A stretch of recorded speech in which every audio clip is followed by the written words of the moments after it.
查甫人伫路边冤家冤到一半，有一个人雄雄摕出一支刀仔黑白噗，惊甲大家走了了。摕刀仔的查甫人佫气噗噗行转去，是安怎才生气？那个男生已经成年了，你该负的责任你也知道。 你只要小孩子没有去上课，你就有天大的问题啦。你怎么懂啊？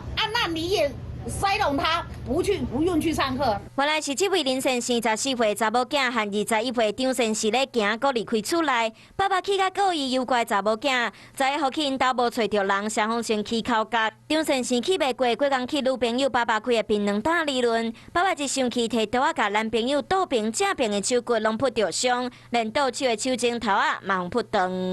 经送往亚东医院救治之后，目前意识清楚，没有什么大碍。本案讯后将以伤害罪嫌，移请台湾新北地方检察署侦办。虽然这位查甫人的太太伫事后表示是为着自我防卫才甲刀仔摕出来，不过这位爸爸因为不满查某囝自11月了后就离开厝内，已经提出诱拐罪告诉。